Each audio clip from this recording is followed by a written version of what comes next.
Alright, so today's video is going to be about the new RPM Act that they are trying to pass. Now, I don't really discuss this much on this channel. Actually, not at all. Sorry, hold on. Where the fuck did my charger go? There it is. Alright, sorry, I have to plug in my laptop because it's gonna die.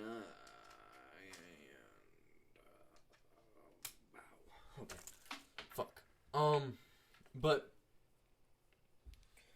I don't really discuss this much on this channel. But I actually am a very, very, very big car person. Eventually when I get my project car slash, I don't know what I'm gonna make it yet, but I'm probably gonna have multiple project cars because I'm that type of person. First I'm making a drag car, then I'm gonna make a drift car, but for the time being, right now I'm restoring a 66 Mustang.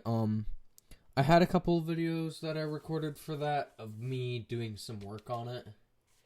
I just never edited them and uploaded them because I just didn't feel like it. But otherwise, yeah.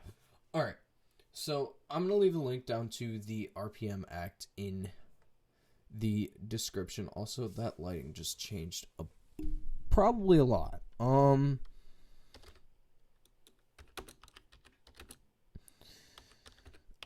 Also, I'm gonna leave the RPM Act for SEMA down below because, there's two articles that will show up when you look up RPM Act SEMA. The first one is the SEMA RPM Act, and the second one is the,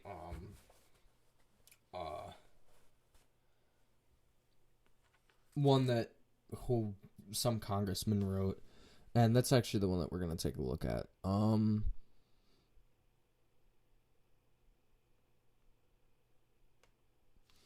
It is titled The RPM Act, How a Multi-Billion-Dollar Industry is Trying to Ruin Our Air. And I'm going to put both links if you want to read both of them. But right off the bat, it shows a diesel truck just rolling coal. Now, don't get me wrong, rolling coal, pretty sick. Obviously not the best for the environment though. But here's the thing. This act, I'm just gonna read, okay? With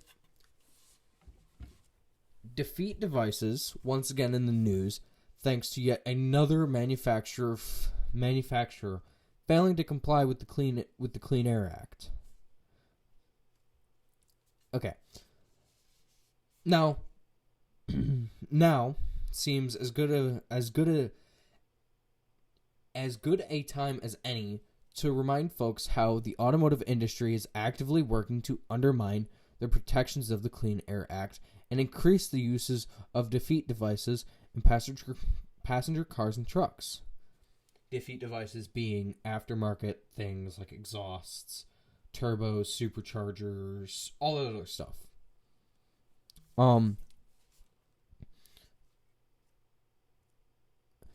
In this case, aftermarket... Okay, yeah, it goes on to explain this. In this case, aftermarket parts manufacturers and dealers, under their trade association, are fighting for passage of the Recognizing Protection of Motorsports, RPM Act.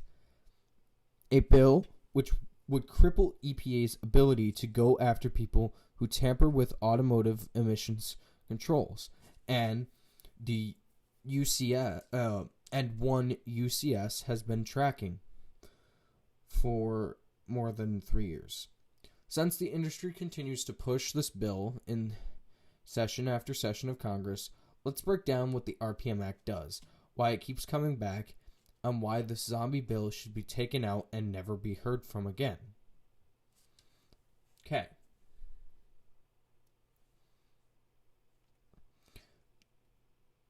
The Clean Air Act is great. And this year we are celebrating 50 years of it doing the back-breaking work of cleaning up tailpipe pollution so that we aren't choking on smoke and smog from the 200 plus million cars on U.S. roads. But for supporters of the Recognizing the Protection of Motorsports, RPM Act, the Clean Air Act is just too good at its job. Okay, that's... I don't know. I'm going to make a point here that might put me into some deep shit later in my YouTube career, when and if that even happens. I get we want cleaner air. I obviously get that. Like, global warming is an issue. And if we don't do something, we're all going to die within, next however many years. Yada, yada, yada.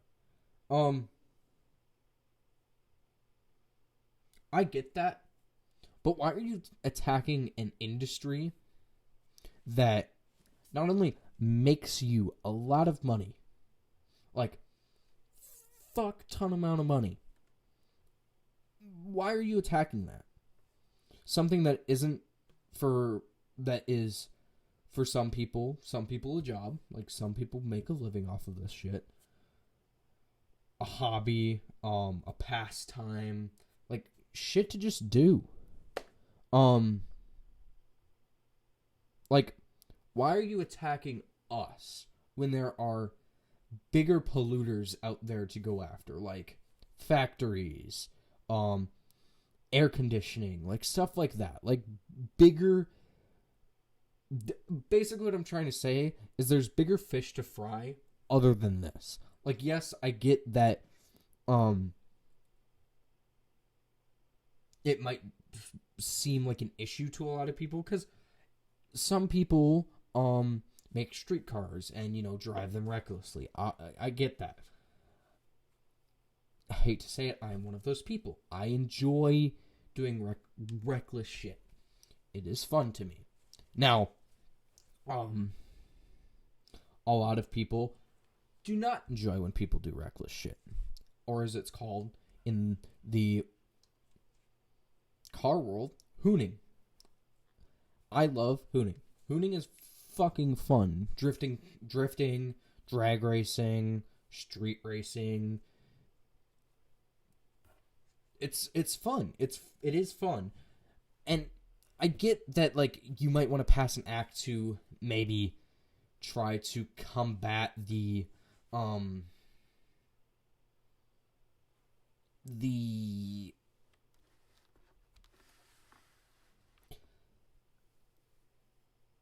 street racing scene. Like, I get that. Like, I wouldn't be happy about that act either, but I'd be a tad bit more supportive of that over an act that just gets rid of motorsports in general.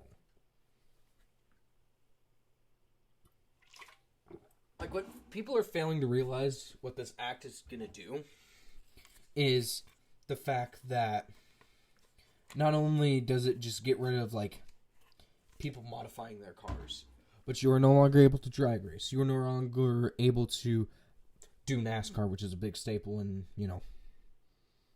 the U.S., obviously. Okay. Anyways, NASCAR. Actually, in the U.S., literally any form of racing other than Formula One, which we really don't have here, and Formula E, which I don't know if we have any major Formula E events here or not, because I really don't care about either of those things. Anyways, the Clean Air Act states quite clearly that it is prohibited for any person to manufacture or sell or offer to sell or install any part or component intended for use with or as part of any motor vehicle or motor vehicle engine where principal effect of the part component is to bypass, defeat, or render inoperative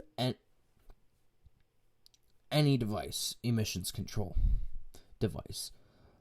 There is no magical exemption for different uses of a certified vehicle. Now, what irritates me a lot is that they're showing pictures of, like, diesel trucks, which in reality make up, I wouldn't say a very small percent of the car scene, because there's obviously a bunch of people who are, but, like, it's showing this big diesel truck, which with what looks like drag radios, which is pretty sick, rolling coal, which is pretty badass. Anyways, that's neither here nor there. These strong anti-tampering provisions have allowed EPA to target the manufacture, sale, and installation of parts intended to bypass, defeat, or render inoperative emissions controls, aka defeat devices. However, the RPM Act is designed to neuter this capability, which I am 100% for. Because I'd rather be able to keep that 66 Mustang sitting in my garage that me and my dad have been building as a bonding experience. Like, yeah, I know this might be very country or very old America of me to say this, but you are ruining the ability for, like, a father and son to build a drag car together, or just restore a car and maybe put, like, an aftermarket exhaust on it. See, if you are... Actually, I'm thinking about this, because unless you are buying period correct parts from said period, like, it has to be a 66 exhaust, 66 brakes, 66 wheels, anything, right? That's what I believe this is trying to, like, if you're restoring a car, this is what it would say that you have to do. So does that mean... I don't know. I just have a lot of questions that I'm not going to be able to... that not many people are going to be able to answer. And this video probably isn't going to be seen at all. Anyways. The RPM Act creates a loophole centered on the usage of a motor vehicle, which gives cover to anyone who manufactures, sells, or installs a defeat device. The RPM Act was written... as written, would create an exemption if the action is for purpose of modifying a motor vehicle into a vehicle that is not legal for operation on the street or highway and to be used solely for competition. Race car. Oh, if the action, not the act. Okay, sorry. What this means in practice is that the EPA would no longer be able to explicitly target manufacturers who sell these products online, i.e., jegs, exhausts, right? That's what they make? Yes. Exhausts. Holly. I'm blanking. Garrett, like Garrett Turbos. Literally anything and everything under the sun that you... anything aftermarket, basically. Because it would be... I don't know. It's fucking stupid. Anyways. Yeah, actually, this would stop the sale, the manufacturing, selling, and distribution of turbos, because those are parts meant for race cars. So it trickles down, basically. What this means in practice is that the EPA would no longer be able to explicitly target manufacturers who sell these products. I don't know if I already read this, but I'm going to keep on going. These aftermarket providers would be able to instead to hide behind I can't read that word because I am fucking stupid. A purported belief that a purchaser was going to modify their vehicle into a competition vehicle. It pushes enforcement away from the primary source of the problem, manufacturers selling defeat devices to the masses, and immediately limits investigation and enforcement actions to installers of the defeat devices. At which point, EPA would likely have to further provide that installer/seller of the device knew that the product was not for competition-only vehicle. I.e., someone BS's and say that the turbo was not meant for a race car. Anyways, there is a lot to this, and I'm not going to... Okay, down here, it has a H&S Minimax diesel race tuner with, EGR DPF delete capable for, Jesus Christ, $639? Goddamn. Anyways, this is a tuner that is called a defeat device.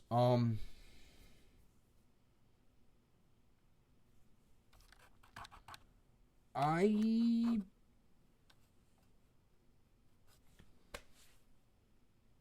don't see the point of this act. I've already signed the thing to, I've already told my congressman I don't fucking like this.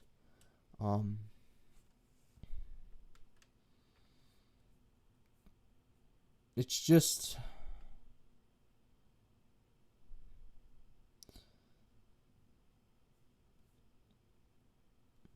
It's just fucking stupid.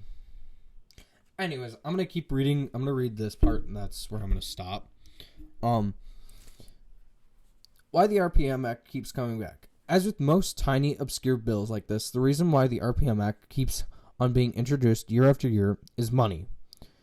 The Specialty Equipment Market Association, SEMA, is the trade association for aftermarket equipment manufacturers, including the companies manufacturing defeat devices and including the companies that have been manufacturing defeat devices. And they have been fighting with EPA for exemption for the last 5 years. SEMA is not interested in air quality or public health or whether the RPM Act restricts EPA's ability to do its job. SEMA is simply interested in making it easier for its members to make money. How do we know? Because the RPM Act is not designed to solve problems that SEMA claims exists. Alright. False claims. False claims. Yes, obviously, companies care about making money, but I'd argue that they care more about the people that are buying these things, the car community, the truck community, whatever you want to consider. Sorry, bumping my mic like a fucking dumbass. Whatever you want to consider anything. Obviously, I can't really word this right now because I'm very tired. They don't want this act to pass through because, or they want this act to pass through, or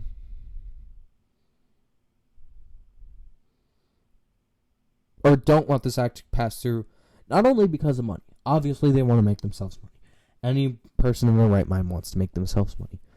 But because they know how big the car community and car scene is.